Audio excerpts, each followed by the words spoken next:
selamat malam. Kali ini kita akan buat diskusi mengenai tugas kita, tugas PIK, mana kita tuh membahas produk yang berkaitan dengan halogenisasi. Eh, Mungkin bisa dimulai dulu dari perkenalan lah, diskusi awal. Mungkin dari ini yang paling awal. Saya Marsha Manulang dengan NIM 22040531. Kenalkan nama saya Surya Pradipta Agung dengan NIM 220334.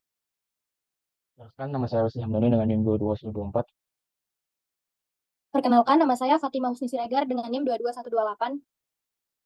Oke, karena sudah perkenalan juga, bolehlah kita mulai bahas diskusi dari produk yang berkaitan. Mungkin produk kita itu berkaitan dengan yang kita pakai itu apa monofluorobenzena. Bolehlah, ada nggak dari kalian eh, tanggapan atau yang kalian tahu lah tentang monofluorobenzena ini? Boleh open mic itu atau mulai lah dari siapa pun boleh.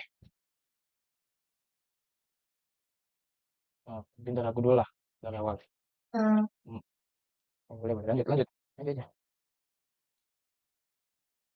Eh, Monofluorobenzena biasa yang saya tahu itu dia kimia organik yang kadang dibilang tidak berwarna, tapi dia punya sifat sifat bakar yang mudah sama tidak larut dalam air.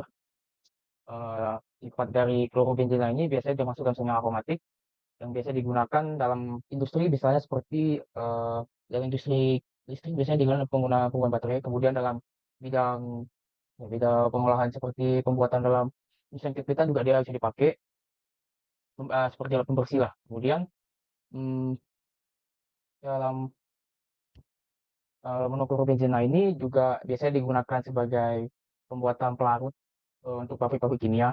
Ya, pabrik kimia juga sebagai bahan baku lah dalam pembuatan kloronitrobenzen.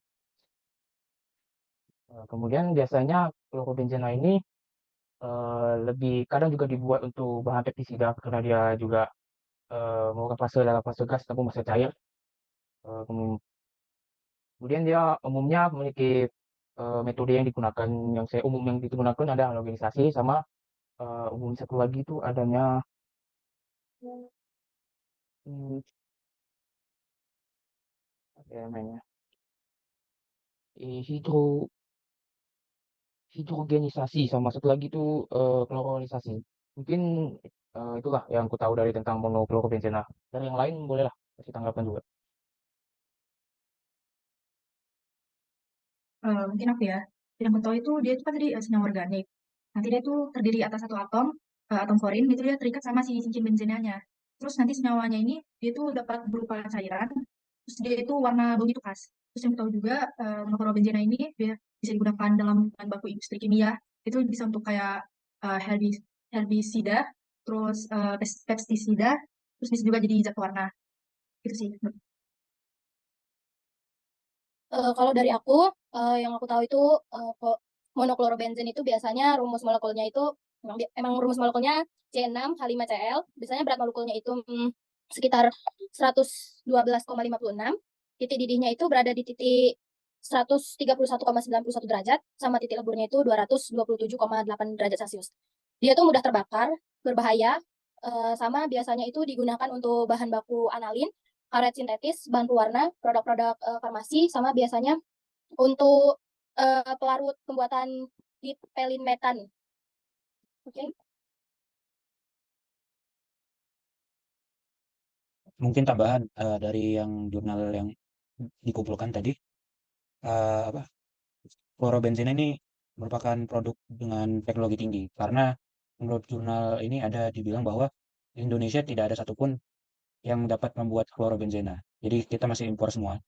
Karena di bagian ekspor dikatakan bahwa eh, produksi dalam negeri belum ada, artinya merupakan teknologi yang tinggi. Kemudian tadi udah dijelaskan sifat-sifat kimia seperti korosif, terus mudah terbakar, punya senyawa aromatik, apa lagi ya untuk satu lagi ini beracun dan mudah mencemari lingkungan kalau dari jurnalnya.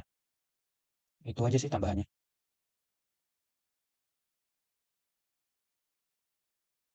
Karena bahas kita mengenai klorobenzena mungkin masih awal.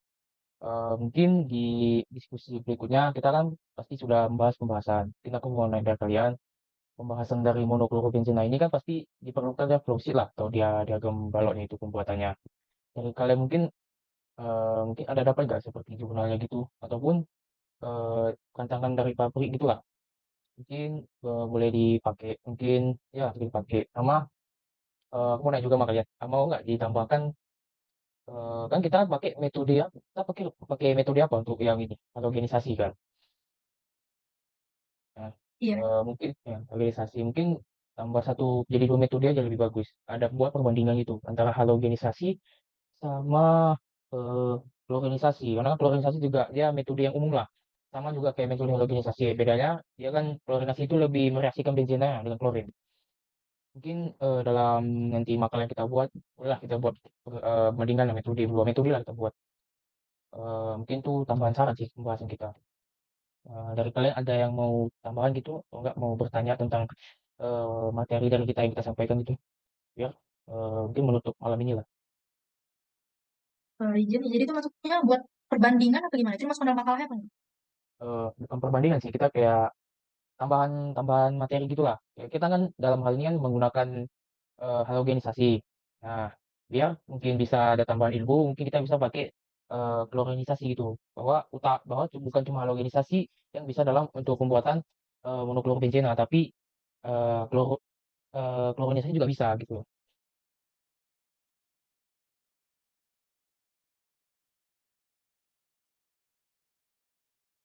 Kayak Mungkin tambahan dari aku ya.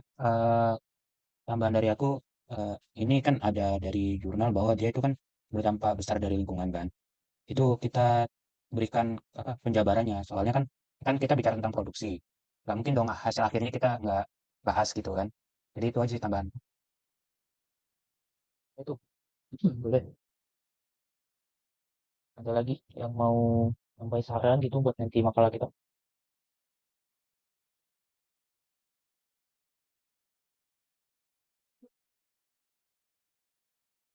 Kalau ada, ya mungkin diskusi pertama kita ini Mungkin bisa mungkin juga kayak ditampilkan hasil reaksi-reaksinya gitu. bisa boleh juga tuh kita tampilkan kursi juga tambah reaksinya juga sih. Ada lagi yang mau ngasih saran buat nanti pembahasan makalah kita? Dari aku pas ya. Pas juga. Oke, yang kecil pas. Iya, pas. Pas. Oke, oke. Mungkin kita akhiri lah oke, diskusi awal kita ini yang mungkin kesimpulannya kita menambah saran dari beberapa saran dari teman yang lain, kayak penambahan dari efek lingkungannya, kemudian seperti pembahasan dari metode yang kita pakai, kemudian beberapa reaksi juga tambah dengan flowsheetnya. Mungkin untuk diskusi pertama kita ini kita akhiri dulu sampai sini dan selamat malam. Mungkin ini diskusi kedua kita melanjutkan yang diskusi yang kemarin. Diskusi pertama ya di mana kita membahas kembali dari monoklorobenzena. Mungkin dari beberapa teman-teman sudah ada tambahan ataupun eh, materi tambahan lah terkait dengan monoklorobenzena. Mungkin boleh dulu siapa yang ingin mulai. Mungkin dari Time atau Fatima atau Marcella. Saya dulu coba. Mungkin kita bisa nambahin tentang halogenasi sih, kayak pengertiannya. Kita tahu bahwa halogenasi itu dia kan dia itu termasuk senyawa organik, yang dimana dia itu nanti dia bisa secara adisi, bisa juga dia secara substitusi. Terus dia juga halogenasi itu kan reaksinya itu terjadi antara ikatan karbon-karbon rakap. Terus dia senyawa-senyawanya itu berupa alkena, dia itu misalnya kayak etena, klorin, bromin, dan iodin. Itu simbolku yang bisa dimasukin ke kala selanjutnya.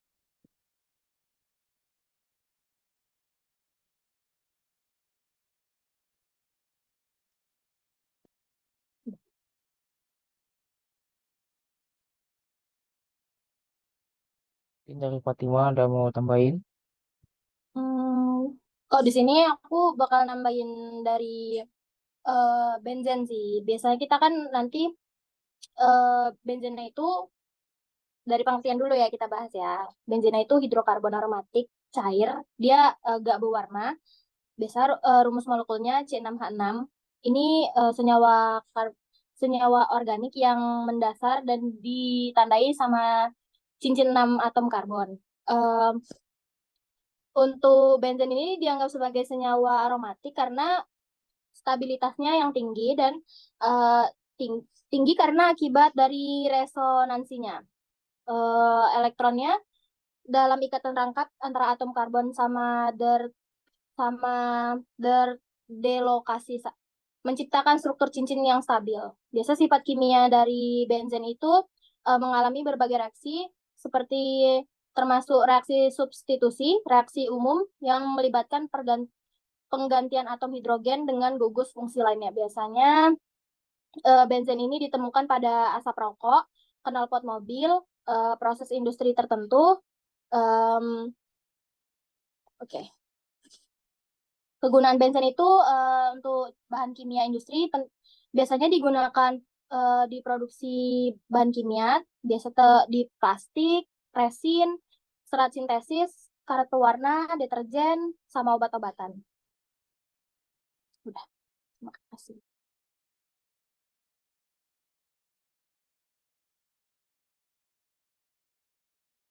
Oh ya, sama mau nambahin lagi, sifat fisiknya dari benzen itu titik lelehnya 5,5 derajat Celcius sama titik didihnya 80,1 derajat Celcius, teman-teman.